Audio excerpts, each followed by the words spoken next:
Well, hello everybody, and thank you for taking the time to meet us in the break room today. We are on location with Dr. Thomas Dobbs, our state health officer, and today our discussion is going to revolve around all things COVID. As you know, we're getting ready to enter into the Thanksgiving and Christmas season. I know many of you may have plans to get together with your family, and so we're wanting to make sure we can get you the answers to your questions from a trusted resource. And I've had many of you who have sent questions to me via social media. And so today is all about answering your questions. And so, Dr. Dobbs, number one, thank you for taking the time to be with us today. And thank you for your service during this pandemic. I know you have spent countless hours working, trying to keep the citizens of the state of Mississippi healthy. So thank you for that. No, thank you. Thank you so much for having me with you. Yes, sir. I really appreciate you taking the time. So one of our questions said, when will a vaccine be available, and how will we know that it is safe for us? Yeah, those are fantastic questions. Great questions. So let's talk about the safe thing first, if that's okay. Mm-hmm. So, there's a process through which vaccines go when they're developed, and there's a sequence of studies. You start with a small number of healthy people, and you kind of move up to a big number of the general population. And so with these vaccine trials that we're doing right now with COVID, we're looking at 60,000 people for each trial. Okay. And so one of the benefits of that is we can see very clearly, does it work? But also, too, we can see if anything unexpected is going to happen. Gotcha. Are there any safety issues?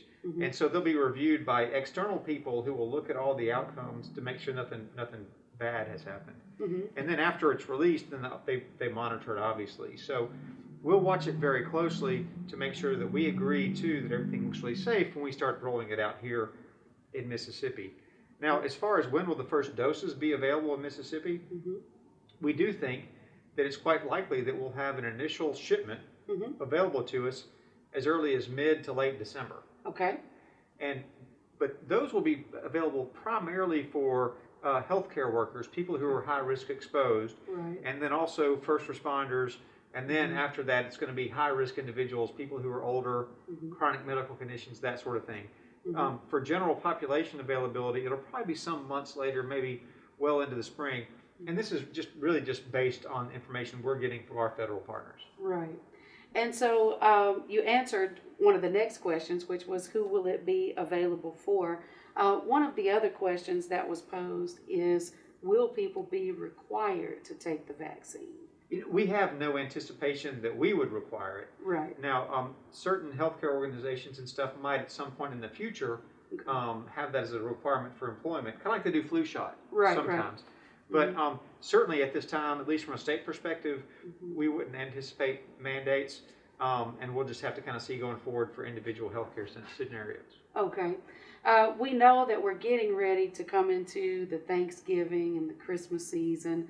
There are a lot of people who have not seen family members and things of that nature throughout the pandemic, who have decided that they will see their family for Thanksgiving.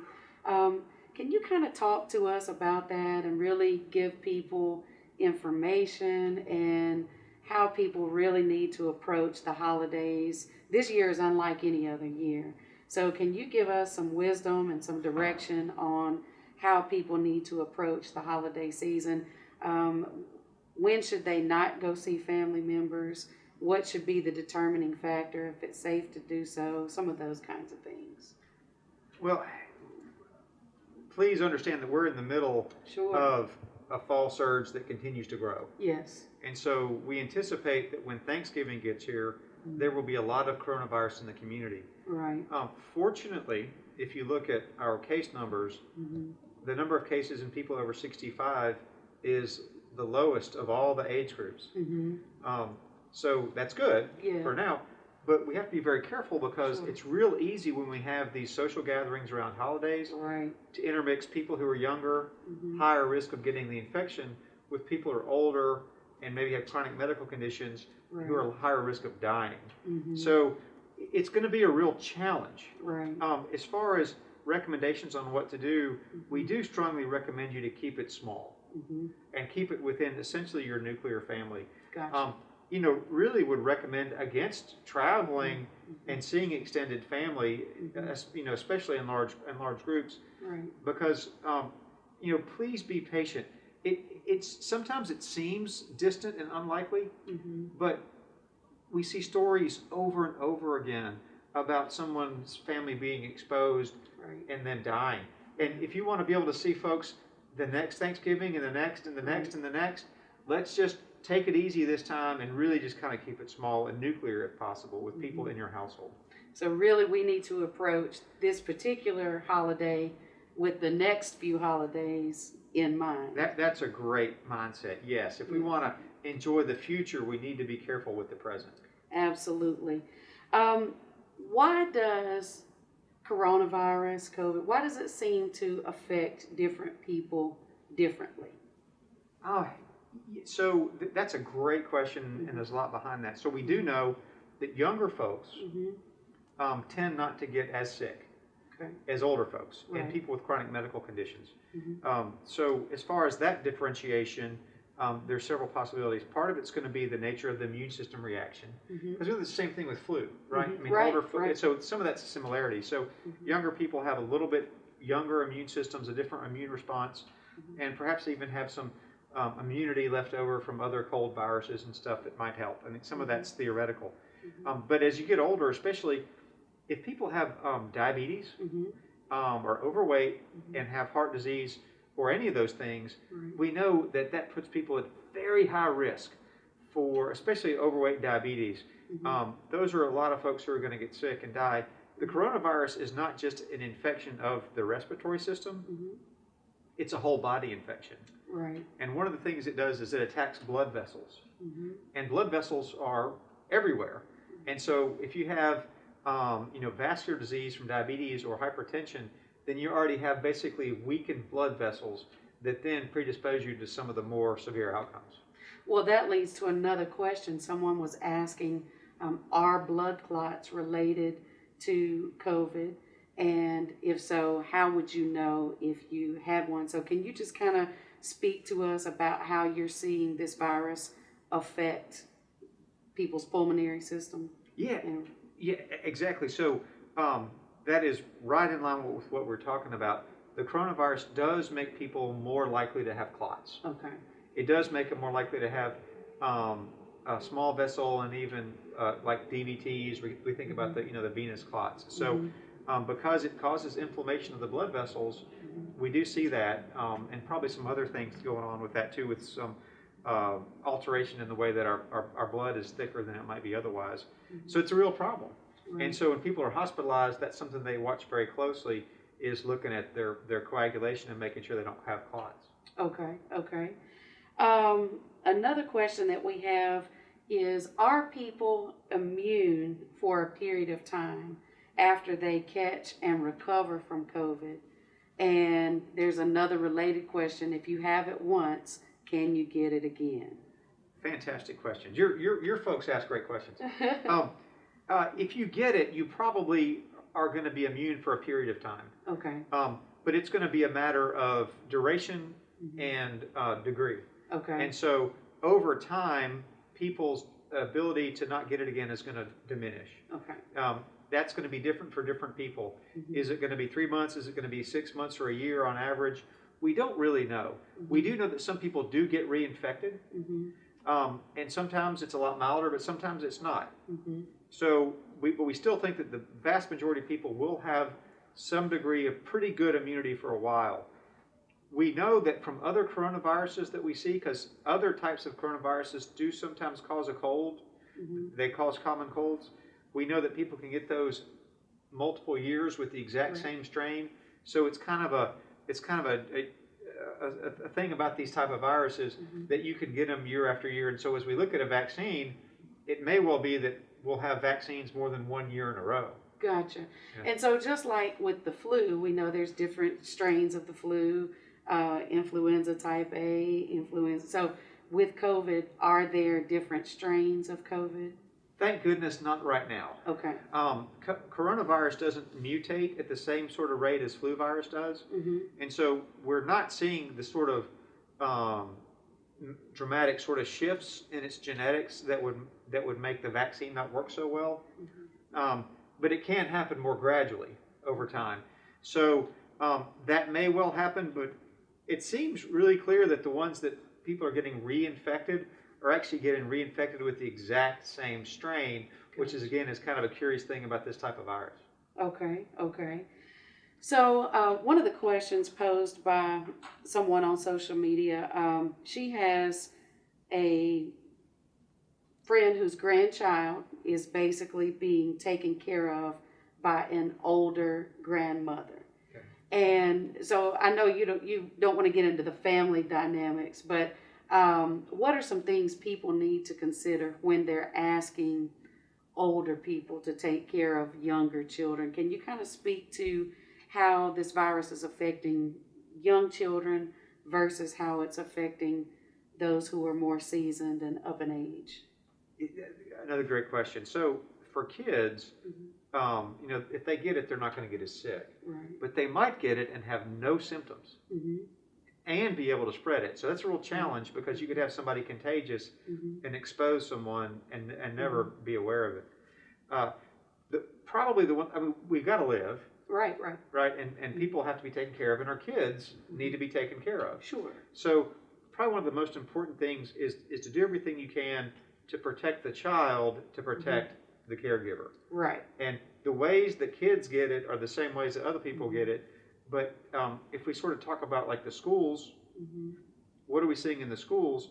It's where the students pick up coronavirus is in extracurriculars, sports, and social events. Right. In schools sometimes, but really, if you have a young kid and he's staying with like a grandmother or something like that, it would be better for the kid not to go to big birthday parties. Gotcha. Right? And not do other things where that kid's likely to be exposed and then therefore expose the more vulnerable person. Okay. So the question on everybody's mind, which I'm sure is posed to you several times a day, how soon can we begin to see a notable decrease in the rate of infection? Boy, it's hard to know. Right. Kind of a crystal ball. But if we have a good vaccine and we have enough time to kind of get it into the population, that should really help us a lot. Right. I do think that regardless of having the vaccine out, especially initially, we're still going to need to do a little bit of this. Right. And we'll need to do a little bit of distancing and not big parties. And maybe, kind of if you're going to socialize, do it with outdoor air sort of circulating. But with that being said, we're probably not going to have the majority of adults vaccinated probably till going into the summer. Right. If we can get everybody to take it. Right. And there's not even a kid vaccine yet really available until, maybe like the next school year. We don't even really know about that. So we've got a little bit of time to fool with this, unfortunately. Absolutely. I know for some people, they're concerned sending their children back into a school environment. Can you speak to that? Well, we've been quite successful getting kids back in school thus far. But I'll tell you, we're starting to see a signal of more and more kids with coronavirus in schools. So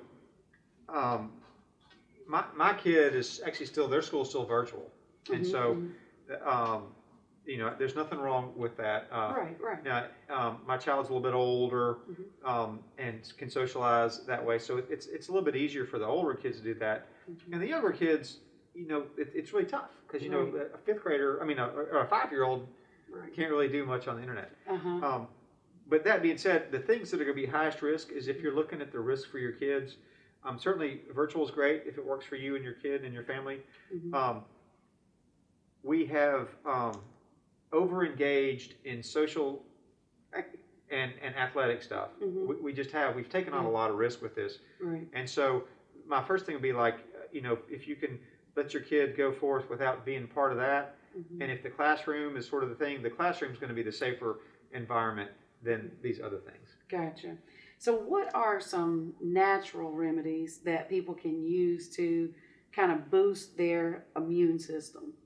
Nothing's been proven to help with the coronavirus, but we do know that some people sometimes will take extra zinc for viruses, and so there had been some early evidence that's kind of not that clear, but zinc is fine. Would be careful. If you take too much of it, like the Zicam, you can actually harm your taste buds, and you can actually kill your taste buds. So be careful. Gotcha. Okay. And your nose too. But supplemental zinc and vitamin C are all fine. There's some other things that people do that are not proven. But really the best thing is going to be to get good rest and get good nutrition and taking the good vitamins is probably the best that you can do. Okay. What is Mississippi doing as it relates to contact tracing? Well, we have multiple layers of teams. We have a set of teams in this building, and then we have a set of 9 different teams located throughout the state that are focusing primarily on kids and young adults 24 and younger. Okay. We also have another group of contact tracers that we've hired to do the people older, such that right now, and we may not be able to keep up with it, but we're nearing 100% outreach for every new case. So we have hundreds of people who are doing this, but at some point when you have the case burden is so high, it can be very difficult. But it is an important part of our response. But what we're learning, and I think the rest of the world is learning, is that by the time the contact tracer is working with the case and the outbreak, it's already so far spread that you can't be as impactful as you would like to be. It's amazing how many people one person comes in contact with in the course of a normal day. So it indeed makes it very difficult to trace that down. How long do you have to be around someone to be likely to contact it? Well, the sort of the CDC sort of minimum, or the risk where they think is significant, is within 6 feet for 15 minutes or more. So, but it doesn't have to be that long. It could be briefer, right? But it's just an accumulation of odds. But we have seen situations where it doesn't have to be a continuous 15 minutes. We've seen situations where people have caught it through numerous brief interactions throughout the day. So, but really, just as a rule of thumb, about 15 minutes is right, but it could be shorter. It's just an odds game. Gotcha. So again, I know people are tired of wearing their mask, but let's talk about the importance of wearing a mask and really why it's so beneficial. We're learning more and more about the masks and what they do. So there's several things.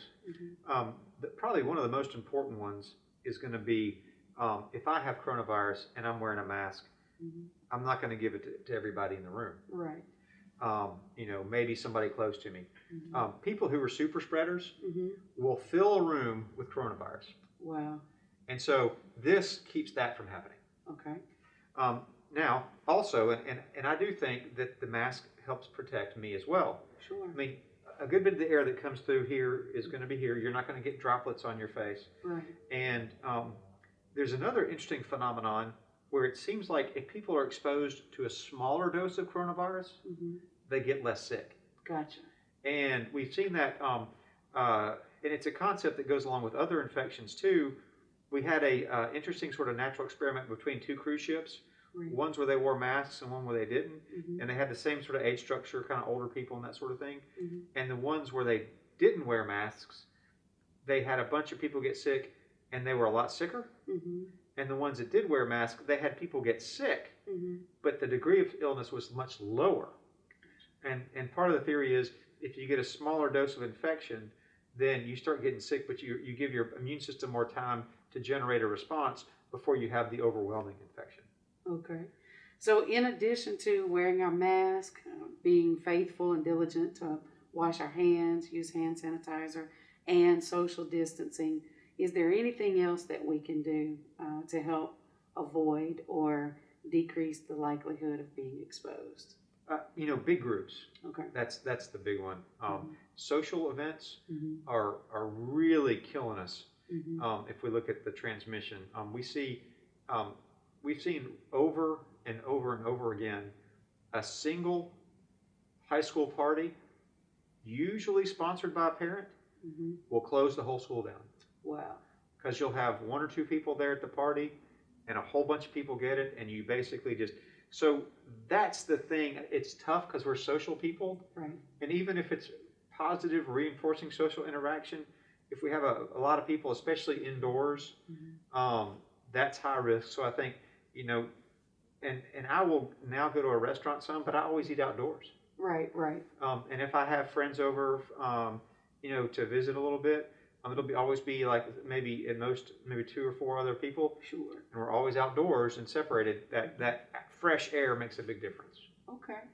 So you've done a great job responding to these questions. Is there anything else that you would like to share with the people? You've got an opportunity right now to just share whatever needs to be shared to encourage us in whatever way we need to be encouraged to really know how to manage this moving forward. You know, please just be patient. This is not going to last forever. If we can just do the simple things, you know, not live in a cave, right. but take some precautions and do things in a modest way, we'll get to the other side of this, and more of us will make it to the other side of this. You know, and with a Christian heart, we know that we want to be giving. Sure. And certainly nothing's more giving than not spreading something that's evil or bad. Right. And so let's just hang in there just a little bit longer, and you know, we'll be working on the vaccine and other things, and we can get back to normal. Very good. Last but not least, I know that we have a number of frontline workers working in healthcare who have worked long days, late nights, but I know it has to be overwhelming for them. Many of them have had to be separated from their own families. Is there anything that is being done or can be done for them as it relates to their well-being? I know many of them have had to witness people pass without their family members able to be present and things of that nature. But how can we as a community support our healthcare professionals right now? Boy, that's so wonderful. You know, I think acknowledgement and thanks is so very important. And the other thing I'll just say is I have seen and experienced it is that people who discount the seriousness of this, it's really heartbreaking for people who are. My wife runs the intensive care unit in Laurel. She's a physician, and she'll see even family members that say that I think this is hoax and it's make believe. And she sat there with people holding their hands while they die every day, and that's hard to not be acknowledged for the reality of what's going on. So please just be supportive, acknowledge, and thank you. And I think that goes a long way. Absolutely. Well, we want to thank you again for all of your time, all of your work, your efforts to keep us safe, to keep us healthy. And we want to thank each one of you for taking the time to join us today. I pray we've done a great job of getting your questions answered. And hopefully this will help you know how to navigate the holidays, how to keep your family safe, and how to make sure we're all here to enjoy many more happy, healthy holidays together. So we want to thank you for taking the time to join us. Thank you again, Dr. Dobbs. And we're asking if you've enjoyed this information, tag someone, share it with a friend, and we want you to meet us back next week, same time, same place. Until then, my sincere prayer is that God's absolute best would be yours. Y'all go and make today a great day.